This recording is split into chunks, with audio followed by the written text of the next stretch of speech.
This is an unimaginable time for the family of Justin Hare, the New Mexico State police officer shot and killed a little over a week ago.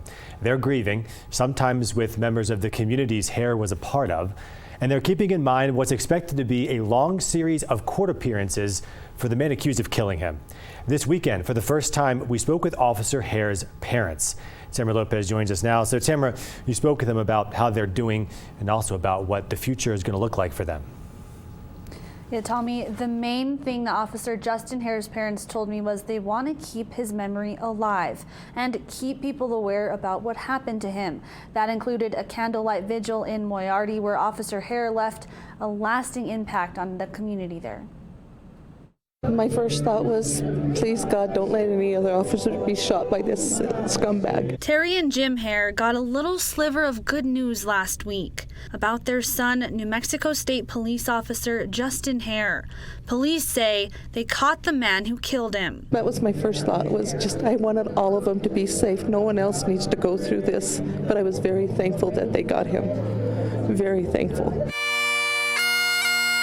And Saturday, the Hares were surrounded by their community to honor their son.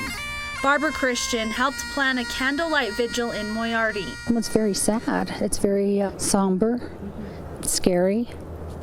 I mean, these are people that protect us, and for this to happen, it's just very sad. The Hares say they're grateful for all the support across the state, but they know they have a long road ahead of them. It's very exhausting, extremely exhausting. We have a long road ahead of us. Now we have a lot of court appearances that we're going to be at, and we're not going to stop. We're going to be at every one of them to make sure that this guy doesn't get away. At the Tucumcari vigil, Officer Hare's parents say they got to meet the woman who alerted officers to the suspect. If it wasn't for that clerk having the guts to call, he'd still be out there, and we could have more dead people.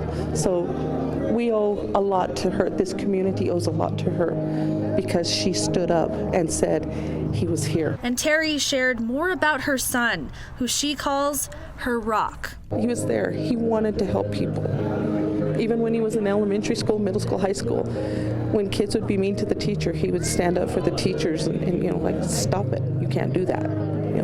That's just how he was. The Hare family says they'll carry this grief with them forever, but they'll also carry the memory of their son, the Good Samaritan, with them too. We're not done here.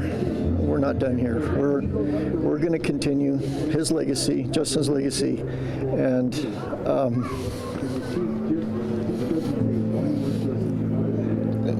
everybody they haven't heard the last of him. Officer Hare's parents say they will be there every step of the way, pushing for justice for their son. And there will be a funeral for Officer Hare this coming Wednesday that will be held at 11 a.m. at the Legacy Church Central Campus here in Albuquerque. It will be open to the public. And if you'd like to donate flowers, you can do so by sending them to the Daniels Family Funeral Services. Tommy? Thank you, Tamara.